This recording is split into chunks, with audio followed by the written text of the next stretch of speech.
اعوذ باللہ من الشیطان الرجیم بسم اللہ الرحمن الرحیم ولا تطرد الذین یدعون ربهم بالغداة والعشی یریدون وجہہ، اور مت دھتکاریے آپ ان لوگوں کو کہ جو پکارتے ہیں اپنے رب کو صبح و شام اور وہ اس کی چہرے کے طالب ہیں، اس کی رضا کے جویا ہیں۔ یہ اصل میں اشارہ ہو رہا ہے کہ تمام رسولوں کے ساتھ یہ معاملہ ہوا، خاص طور پر حضرت نوح کے ساتھ بھی، کہ جو بڑے بڑے سرداران ہوتے تھے قوم کے، وہ کہتے تھے کہ اے نوح، ہم تو تمہارے پاس آنا چاہتے ہیں، سمجھنا چاہتے ہیں بات کیا ہے، لیکن ہم دیکھتے ہیں جب بھی آئے تمہارے پاس، تمہاری محفل میں بیٹھے ہوتے ہیں ہمارے کمی کاری ملازم گھٹیا لوگ، اب ہماری شایع نشان نہیں کہ ہم ان کے ساتھ بیٹھے۔ یہی بات حضور سے کہتے تھے کہ ہم آتے ہیں آپ کے پاس بات سمجھنے کے لیے، یہ آپ کے گرد جمگٹا لگا رہتا ہے، یہ ہمارے غلام لوگ ہیں، یہ ہمارے جو ہے معاشرے کے پست طبقات ہیں، یہ آپ کے آس پاس ہوتے ہیں، تو پھر ہمارے شایع نشان یہ نہیں ہے کہ ہم ان کی موجودگی میں آپ سے بات کریں۔ اس پر جواب دیا جا رہا ہے، اے نبی آپ ان کی باتوں سے کوئی اثر نہ لیں،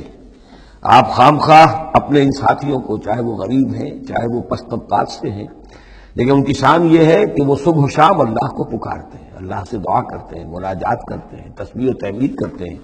اور وہ اس کے چہرے، اس کے روح انور کے طالب ہیں، وہ اس کے رضا چاہتے ہیں، اس کی خوشی چاہتے ہیں۔ انہوں نے اپنی زندگی جو ہے من یشری نفسہ ابتغاء مرضات اللہ، یہ تو وہ لوگ ہیں جنہوں نے اپنی جانیں جو ہے اللہ کی رضا جوئی کے لیے، اللہ کی رضا حاصل کرنے کے لیے تج دی ہیں۔ ما علیک من حسابہم من شیء، آپ کے ذمے ان کے حساب میں سے کچھ نہیں ہے، وما من حسابک علیہم من شیء، اور نہ آپ کا ان کے اوپر آپ کے حساب میں سے کچھ ہے، یعنی یہ کہ یہ تو ہر شخص کو اپنی کمائی کرنی ہے، آپ کے ذمے آپ کا فرض ہے، آپ کرتے جائیے،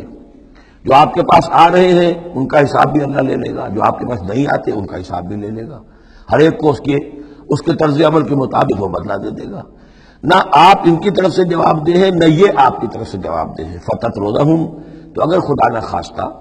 بالفرض آپ ان کے دباؤ میں آ کر اگر انہیں دور کر دیں اپنے سے، دھتکار دیں، فتکون من الظالمین، تو آپ ظالموں میں سے ہو جائیں گے۔ وَكَذَلِكَ فَتَنَّا بَعْضَهُم بِبَعْضٍ، اور اسی طرح ہم نے بعض کو بعض کے ذریعے سے آزمایا ہے۔ حق کہہ رہا ہے ایک شخص لیکن ہے مفلس، اب وہ دولت مند جو ہے وہ مسکرائے گا، اس کو دیکھو یہ مجھے سمجھانے آیا ہے، اس کے کپڑے پھٹے ہوئے ہیں، جوتیاں پٹخارتا ہوا آ گیا مجھے سمجھانے کے لیے، اپنی حیثیت کو نہیں پہچانتا۔ حالانکہ دیکھنا یہ چاہیے کہ جو بات وہ کہہ رہا ہے صحیح ہے یا غلط۔ اس طرح ہم آزمائش کر دیتے ہیں لوگوں کے لیے، وَكَذَلِكَ فَتَنَّا بَعْضَهُم بِبَعْضٍ، اسی طرح ہم آزماتے ہیں بعض کو بعض کے ذریعے سے، لِيَقُولُوا، تاکہ وہ کہیں أَهَٰؤُلَاءِ مَنَّ اللَّهُ عَلَيْهِم مِّن بَيْنِنَا، کیا یہ وہ لوگ ہیں جن پر اللہ کا خاص انعام و احسان ہوا ہے ہم میں سے؟ اللہ کا احسان ہم پر ہوا ہے، دولت مند ہم ہیں، سردار ہم ہیں، چودراٹیں ہماری ہیں، حویلیاں ہماری ہیں، یہ جو ہیں گرے پڑے طبقات کے لوگ، کیا یہ ہیں کہ جو اللہ کا احسان اور ان کے اوپر اللہ تعالیٰ کا بڑا فضل ہوا ہے؟ یہ کہا کرتے تھے مکے کے لوگ بھی کہ اگر قرآن اللہ نے بھیجنا ہی تھا، کتاب نازل کرنی تھی، نبوت دینی تھی، تو کوئی رجل من القریتین عظیم، یہ جو دو شہر ہیں مکہ اور طائف، بڑے بڑے چودھری ہیں، سرمایہ دار ہیں، بڑے لوگ ہیں، سردار ہیں، ان میں سے کسی کے پاس بھیجتا۔ مکے کا یتیم جس کے پاس کوئی دولت نہیں، بچپن مفلسی میں گزرا ہے، سخت مشقت کے اندر جو ہے جوانی کا دور گزرا ہے، جس کے پاس کچھ بھی نہیں، کوئی عہدہ نہیں، کوئی منصب نہیں، قریش کا کوئی عہدہ حضور کے پاس نہیں تھا، کوئی منصب نہیں تھا، کوئی آپ کے پاس سرمایہ نہیں تھا، آپ تو پیدا ہی ہوئے ہیں یتیم، تو اس اعتبار سے کیا یہی رہ گیا تھا اللہ کے لیے؟ معاذ اللہ ثم معاذ اللہ۔ لِيَقُولُوا أَهَٰؤُلَاءِ مَنَّ اللَّهُ عَلَيْهِم مِّن بَيْنِنَا أَلَيْسَ اللَّهُ بِأَعْلَمَ بِالشَّاكِرِينَ، تو کیا اللہ تعالیٰ زیادہ واقف نہیں ہے ان سے کہ جو واقعتاً اس کا شکر کرنے والے ہیں؟ ایک اور جگہ آئے گا کہ اللہ تعالیٰ وَاللَّهُ أَعْلَمُ حَيْثُ يَجْعَلُ رِسَالَتَهُ، اللہ بہتر جانتا ہے کہ کہاں اسے اپنی رسالت کا منصب کس کو دینا چاہیے، کس میں اس کی صلاحیت ہے۔ جیسے طالوت کے بارے میں لوگوں نے کہہ دیا تھا کہ اس کے لیے کیسے ہو سکتی ہے سرداری، جبکہ ہمارے پاس دولت ہے، اس کے پاس دولت نہیں، لم یؤت سعۃ من المال، تو کہا گیا تھا اسے جسم اور علم کے اندر اللہ نے بسطہ یعنی کشادگی عطا فرمائی ہے۔ وَإِذَا جَاءَكَ الَّذِينَ يُؤْمِنُونَ بِآيَاتِنَا، اور اے نبی اس کے برعکس یہ لوگ جو چاہتے ہیں کہ آپ دھتکار دیں ان کو، اس کے برعکس آپ کی روش کیا ہونی چاہیے ان غرباء اور فقراء کے لیے؟ وَإِذَا جَاءَكَ الَّذِينَ يُؤْمِنُونَ بِآيَاتِنَا، جب آپ کے پاس آئیں وہ لوگ جو ہماری آیات پر ایمان رکھتے ہیں، فَقُلْ سَلَامٌ عَلَيْكُمْ،